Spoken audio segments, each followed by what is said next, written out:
Yes, sir. Handy dandy book. We are live. Let me hit this record button so we don't lose anything. Welcome to another Wheelchair Wednesday, folks. My name's Wheelchair Rick. I'm going to be your host today as we interview another brave soul who's been brave enough to jump on here with us. But before we get to that, let's go ahead and roll the intro, and then we'll go from there. Welcome.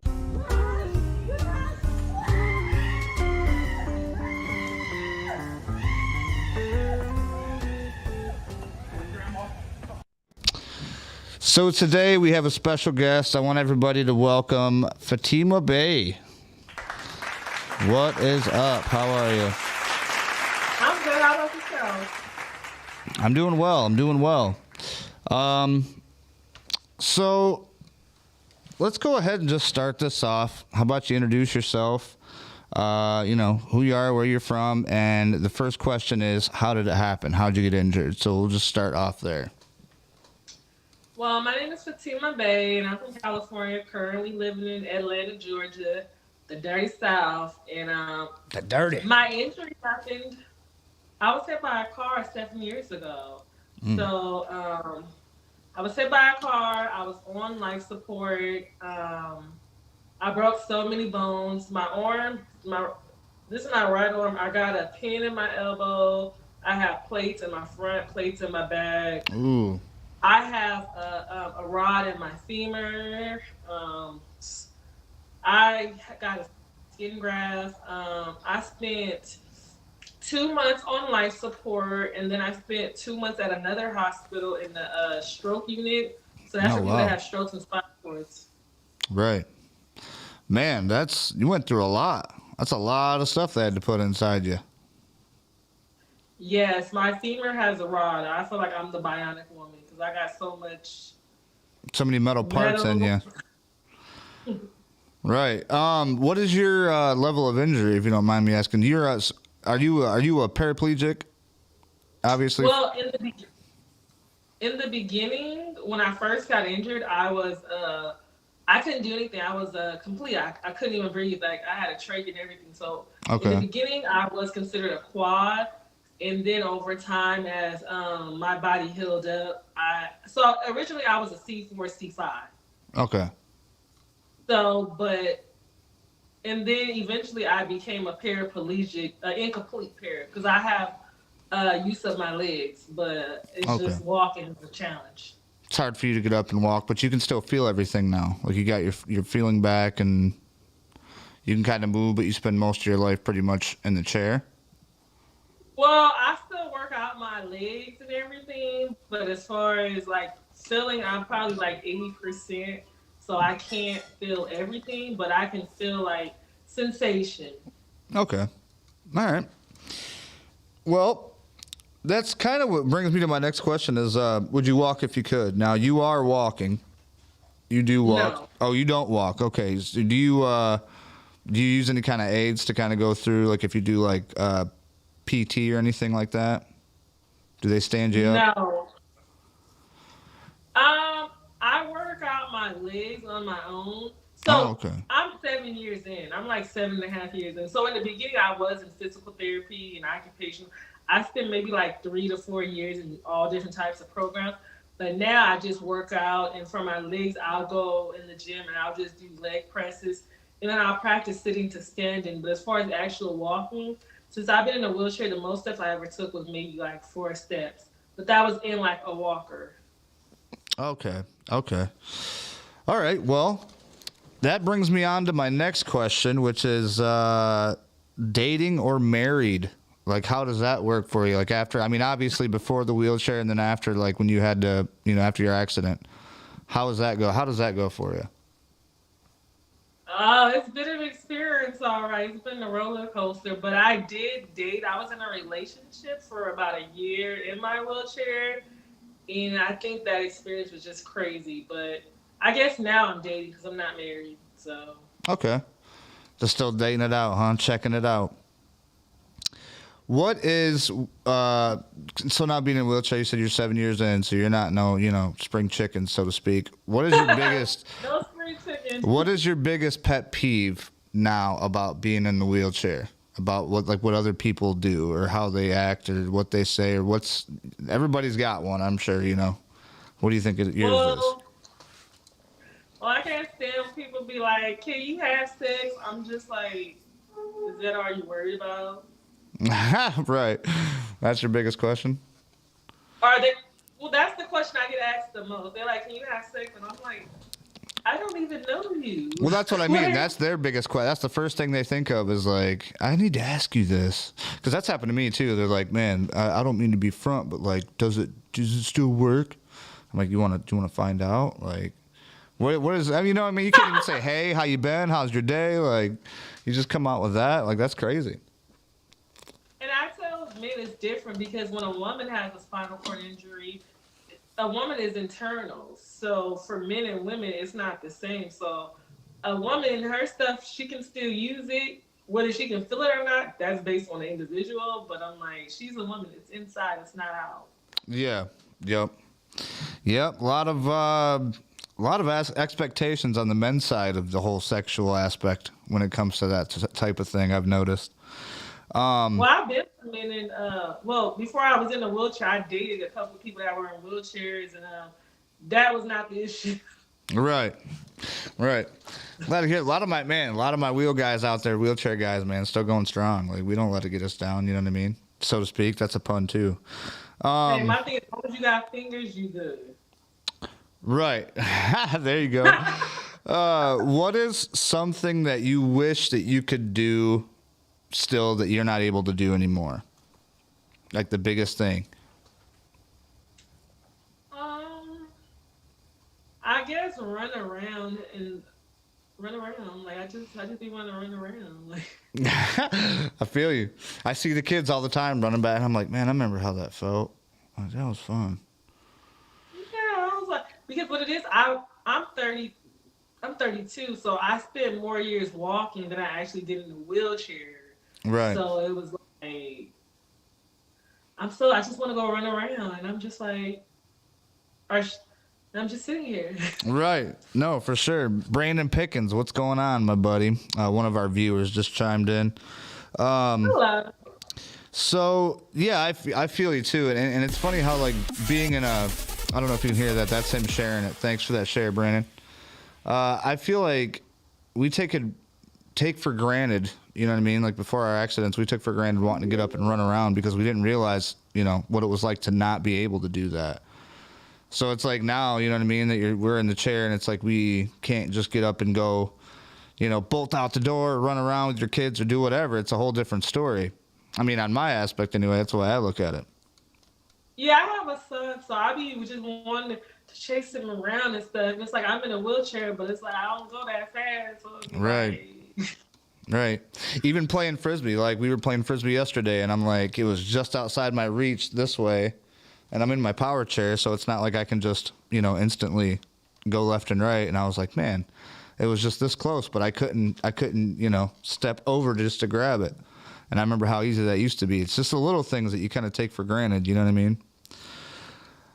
Yeah. Well, my next question is actually, I'm just going to go to the one that you inspired me, obviously. We talked about this a little bit earlier, about fitness. I've seen you a couple times, you know, since we've talked, and you've had some posts about, staying in shape, and like, you know, like I have a parabelly, like from no other, like, you know, the parabellies are a thing. People get them. I didn't realize what it was. What is that? So a parabelly is, I don't know if it's just for special people that have like certain, you know, levels of injury, because I'm a T3, T4. I don't know what it entails. But pretty much it's all your intestines that are normally held in by your ab muscles. When you lose your ability to have your ab muscles function, then they just kind of let all your intestines ball up in a ball. So that's like, and it causes you to have this, like, it looks like almost like a little basketball on your belly or something, you know what I mean? And it's not that you're fatter, it's just that you're, you know what I mean? I don't know, it's weird. It's hard to explain. And I have a lot of people that come up to me and be like, oh, you picked up some weight. I'm like, no, man, it's a parabelly, bro. Like, chill out. Don't poke at me. But it's just a thing. And it's something that I've talked to a lot of people about that have it, and we can't really work too much on it, but we can still work out to where we can lose certain, parts of weight of our body and stuff. What do you do to work out? How do you do fitness? Well, when I first started, I used elastic bands, and then over time, like now, since I'm so far in, now I do weights, but I don't do heavy weights. Like the most I'll do is maybe 20 pounds. So the lightest I do is about 5 pounds. So I'll do 5 pounds, like going up. I don't know what the workouts are called because I just work out. So I'll go like this with like a 5 pound weight or like an elastic band. For some people that don't have full function, it's easier to grip that. But I wear gloves as well because my dexterity in this hand is kind of messed up. So I'll do this. I'll do what is this? Arm curls and side lifts, and most 90% of my workout is arms and it's upper body. Right. So arms, crunches, and then the leg press is like 10%. Okay. All right. Yeah. For me, I just do. I have a free weight that I do, like if I'm in my bed or something. But I just do resistance bands, back and forth. That's normally what I've been doing so far. But I'd like to get back into doing some. When I was doing my rehabilitation, they had those tuk-tuks or whatever they call them, where you push down on it. It's got the weights behind you. I can't think of what that was called, but that was my favorite one. But that helps me like move myself in my chair or whatever. I'm not sure what it's called, but I think it's always good to, if you can, to stay moving, whatever parts. That's what a couple of people said. They were like, you got to stay moving. You can't just sit around all day or your muscles are going to deteriorate, and you need your arms, obviously, to move you around. So. Well, I will say one workout, because I used to be in a power chair. When I first had injured, I spent the first year and a half maybe in about a power chair. So the ab workout that my occupational therapist used to have me do in my power chair was basically you're sitting, and then I guess I had to hold on to something because I didn't have any strength at that time. So she used to just make me go like this, like I'm holding on to my chair because that's basically what I was doing. I would just basically go forward and push yourself back up. Okay.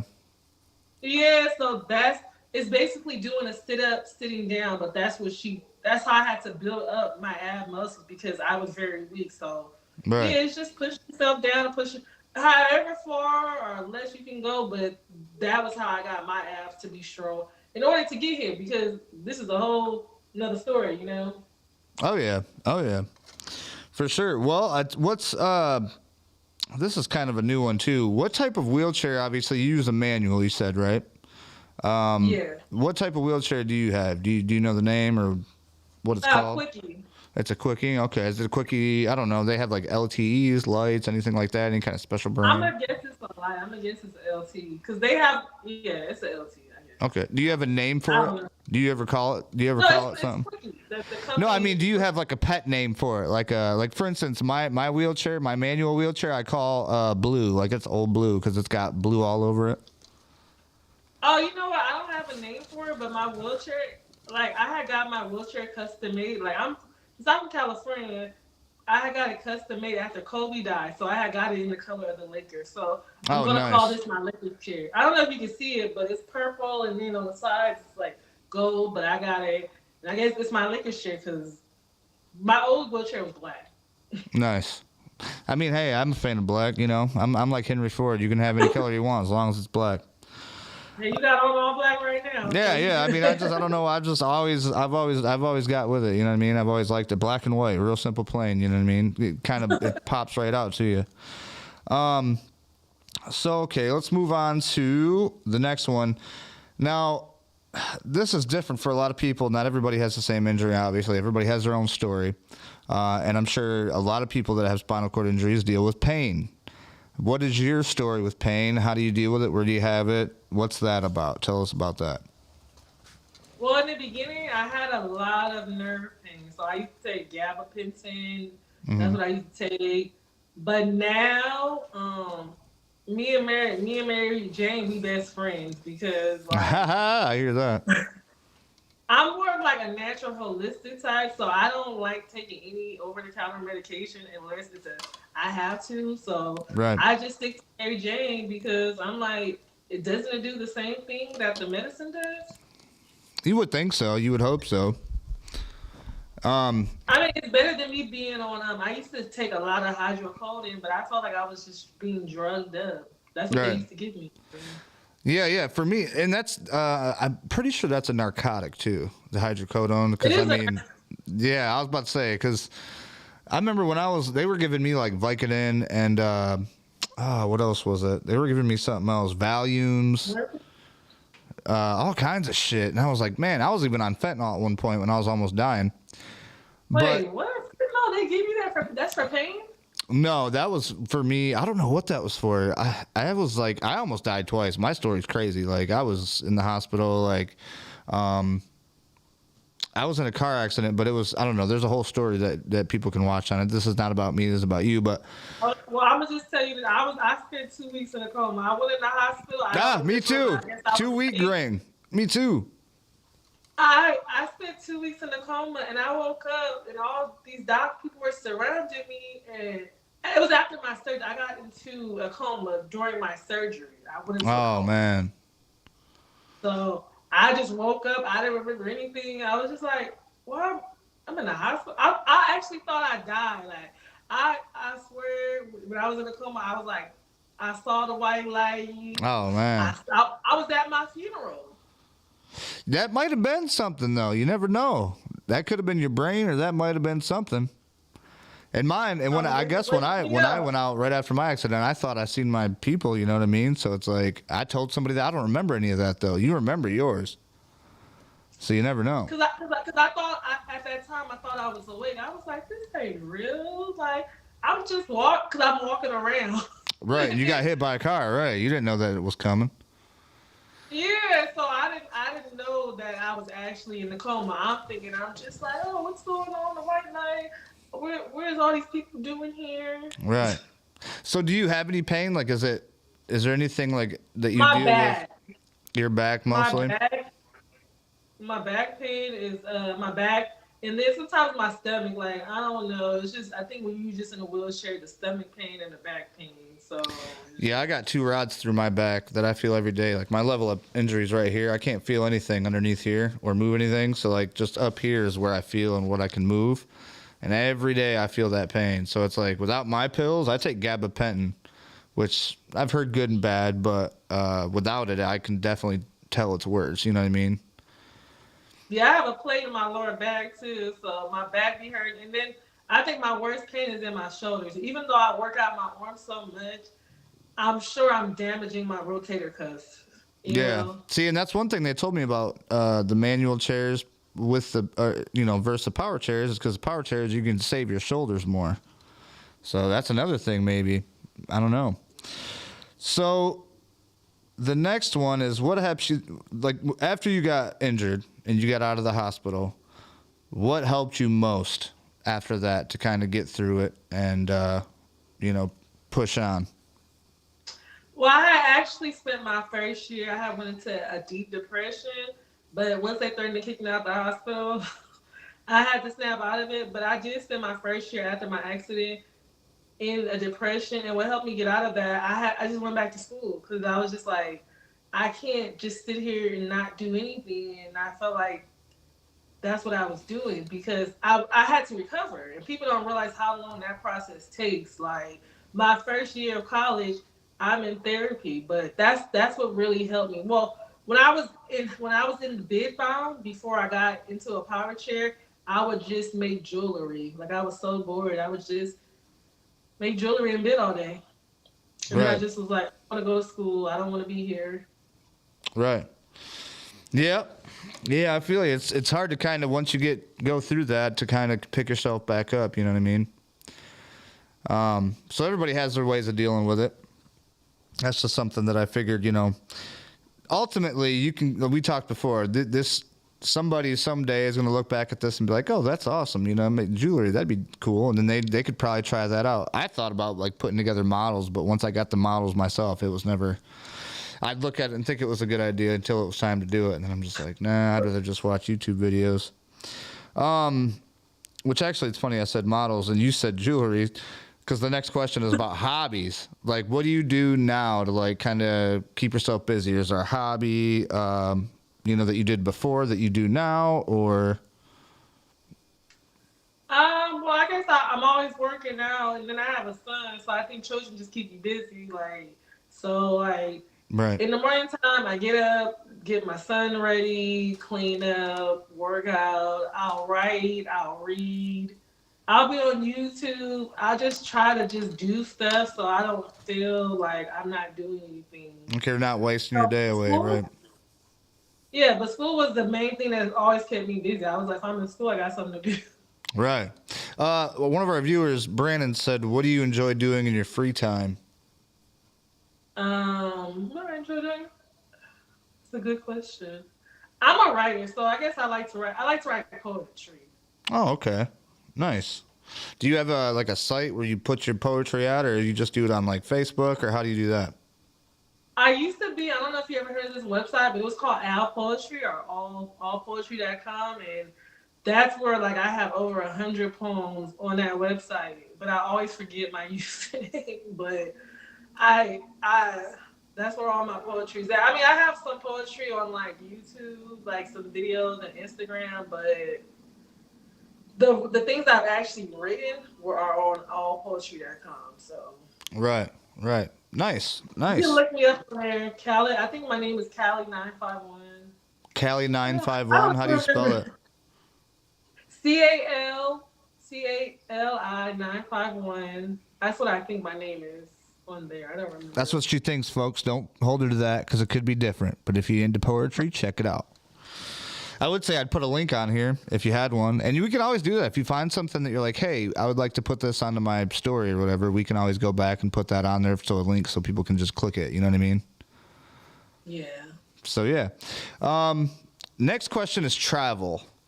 Uh, pretty much now, like since you've been in the chair, have you ever traveled? What do you find difficult about it? Like, how do you do it? Okay. So I'm a traveler. So I've been on cruises. I've been on airplanes. I've been on boats. I guess I'm that person. The only I don't like getting on the planes because their seats are so tiny, and even though I'm not that big, I feel huge on those little tiny aisle chairs. Oh And yeah. it's just so. You have you experienced that? No, I don't fly, but I've seen videos and I've heard horror stories, and I'm like, I don't want to do it. I'm good. I don't. Even before my wheelchair, I don't like planes. I'm not trying to get on a plane. You know what I mean? Like, that's just me. I don't know. That's just me. I don't know. I don't like flying. But hey, so you've been on their little. Because I know that once you come up there, you have to transfer onto their little aisle seat wheelchair, and then they got to scoot you in, and then you got to sit up in one of their seats, right? Well, I always, yeah, I have to sit in their chairs, but it is tight. So usually I always try to go in the front, sit in the front because that's usually where the bigger seats are. But it is very uncomfortable, and then dealing with people like somebody might be assigned a seat next to you, and they're by the window, and you're just like, well, I can't get up and move, so I might have to take their seat, and then they're upset because they wanted to sit by the window. But I'm like, what do you want me to do? What do you Like, want me to if I sit right do? here, Right. You're gonna have to climb over me, pretty much. You have to do a yeah, because I magic can't mic. get up and move. You have to magic So mic it and put your butt in my face, I guess. All right. yeah, no, I don't want nobody butt in my face because people don't always wipe so well. So Oh I'm just no, like. that'd be a horror story. I can imagine. Yeah. I But mean, I would say the cruises to me are the most accommodating you've been on some of because those. I've been on two cruises since I've been in my wheelchair, Oh, and nice. their doors, like they have it where you just put your little key card and the door opens up automatically, and so the room is bigger when you're in a wheelchair accessible room, and then the bathroom, like I could actually get into the shower inside the bathroom because cruises, their rooms are just ridiculous. They're so small. Yeah, I've seen videos on those too. But even the showers, like, I don't know if I'd want to, like, because you have to transfer over, right? Like, it's not a rolling shower. Is it it is a roll. Wait, Like, what's can a you rolling roll, like, a shower? rolling shower is like where you have a shower chair, you can just roll your shower chair right inside the shower. You know what I mean? Oh, okay. Well, they do stuff to accommodate you. So since like you're in a power chair, like they have lifts where they put them inside the room. So it's like you basically let them know, and they'll accommodate you based on your level of disability or your level of injury. So that's why I do like cruises, because they are accommodating, and they will make sure you have the stuff that you need. Like if I need extra trash bags or stuff, anything that you need, they'll help you. So that's awesome. My friend Brandon, he just commented on here boats. Rick, he's been trying. He does. We're from Michigan, and he does fishing up in St. Clair Lake and stuff. And so he goes like over by the bridge. He drives all across the coast of Michigan, and he's been wanting to get me into a fishing boat. And I'm like, look, dude, like we're talking ships right now. We're talking major like shipping vessels here. These are things with like probably slides and bars and restaurants, right? What was you on? The Disney cruise, or what was you on? I went on the Carnival cruise, so I tell Carnival. That's what it is, yeah. Carnival cruise, that's the party cruise. That if you want to have a party and you want to party, that is the party cruise. There's an elevator on the ship. Like there's like maybe one or two different elevators, and that's different. But when I like to go to Catalina Islands, there's this thing, I don't know what it's called. It's like a smaller boat, but you have to get on it in order to go from the ship to Catalina Island. And to me, oh my gosh, I forgot about that. Yeah, the transport boats. That was scary. I was like, you can feel the water moving. I'm like, do I need to hold on to somebody? Like, I didn't know what to do. I was so freaked out because you can feel everything moving. Right. And then the way they took me down, so like 2 people had to grab my wheelchair to even take me down. So I'm like, this is scary. Oh gosh, I can imagine it. That's, man, it's funny because I've never had anybody else that's been on a cruise before talk about it, and I can see how it would be scary. You know what I mean? Because planes, I'm like no, but cruises, I'm like maybe if I can take my own chair and I don't have to. I think you would like the cruise. Yeah, I mean, it is 2022. If a boat goes down, at least they'll have somebody to maybe come help you. Who knows? You know what I mean? No boats is going down. I mean, they're not even boats. It's a freaking ship. It's like the Titanic. Yeah. Yep. I think we've learned some things since the Titanic incident. Yeah, so we're not going down. We're not crashing. Oh man, that's great. My friend Brandon just cracks me up. Boats, Rick. He says. So I don't mean to cut you off, but go ahead. Brandon, he's in a wheelchair and he be on boats. No, he follows us and watches my stuff, and he's a fisherman. He's not in a wheelchair or anything, but that's what he does. You know, he goes out on the water and he catches fish and he takes people out and he shows them a good time. And it's actually possible where you could take a manual chair out on his boat, you know, click it in and you could fish yourself. So he's like, yeah, he's been trying to get me to do it forever. And I'm just like, I don't know about it. I'm not even a fisherman. I don't like fishing. So I don't know. My ass, if I get in that water, I might drown. I'm like, You're gonna have to, yeah. Like I'm not really a swimmer either. So you're gonna have to put like flotation devices all over me, and then we'll see what happens. You know what I mean? Yeah. But no, yeah, this has been fun. I gotta say thank you again for coming on. I do have one more. Thank you for having me. I never did an interview. Oh, for sure. And I told you it's more like just kind of hanging out, you know, talking whatever, and it's not super serious. So the last question that I have on here, which is kind of one of the reasons why I do these, is because the newly injured people, the people that just got injured, that might be in the hospital right now watching us on a YouTube hospital, you know, TV or something, what would be the advice you would give to that newly injured person that just figured out that they are now paralyzed and they have to live their life in a wheelchair for whoever knows how long? What would you tell them?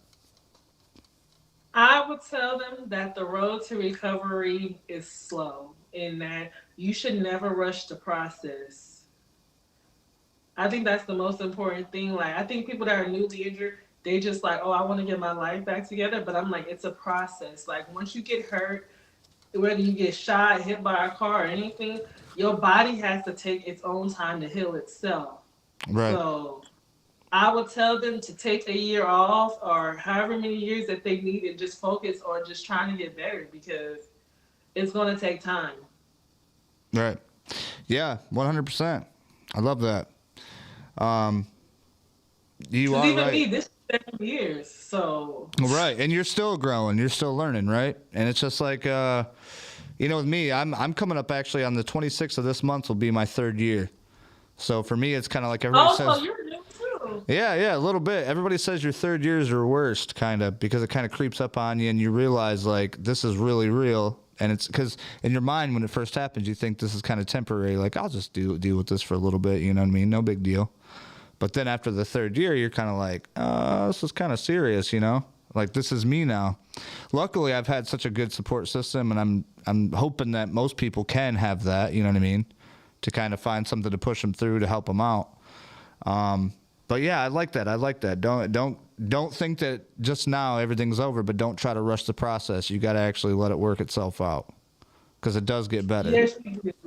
Because even like no one taught me how to catch myself. Like when after I got hurt, no one taught me how to do anything. They didn't teach me in the hospital, so I had to learn like all over again. I had to learn how to breathe. So just imagine going from the neck to the whole body, and it just takes time. And even now, I'm still trying to see how far I can go. I'm like, because every day you might get something back, but you don't know what you're going to get back. Right. And another thing is, if you do, like with me, because I can't feel anything really below my chest, if I do get something back, I've heard of people saying that it hurts more, that there's more pain. But it's like, I don't know, it's kind of weird. And it's, you want to hope that you can do something again. You want to hope that you can feel again. I would love to be able to do stuff like, get up and maybe just walk on the porch, or like you said, just to get up and move around like you used to be able to, you know what I mean? Just a little bit, even if it's going to the kitchen to grab yourself a cup of coffee or whatever, you know what I mean? It's always something to look forward to. You never know with these injuries, and it's something where as long as we have each other and people to talk to, I think that it makes it a little better, you know what I mean? And I will say this, so I don't know if anybody knows this, everybody's body may be different, but when I was getting things back, my whole body would like feel like I'm on fire, like in the inside. I would feel like I'm burning up, and I knew that every time my body was burning up, something was coming back. Right, but then it didn't stay like that though, right? It started like. No, it didn't stay like that. It was like my whole body might be burning up for a few hours or for a day, cause I'm always hot, so my body would just be burning up, and then something would come back. But one thing I lost my ability to sweat. So I guess that's the only thing I miss is being able to sweat. It's funny you say that, because now I sweat on my forearms. I don't sweat on my head no more. I sweat on my forearms. It's weird. Oh, it's switched. It's so weird. The way spinal cord injuries are so new, even in medicine, it's so weird how everything works, and everybody's different. You never know how, the next person, how their body deals with it. So that was great. This was awesome. This was fun. We're going to keep you on, obviously. We're going to be friends with you. We're going to hang out with you after the show, so stick with us. We're going to go ahead and just roll this out. Let everybody know. You can check us out, not every Wednesday, obviously, but whenever we get, gracious guests like Fatima over here that want to do something, we're going to go ahead and we'll do a Wheelchair Wednesday. So thanks, everybody, for watching. Tune in next time. Check out the merch if you want. We don't have a whole bunch right now, but we got some in there in the description below. Catch us next time. Fatima, wave to the people. We'll see you later.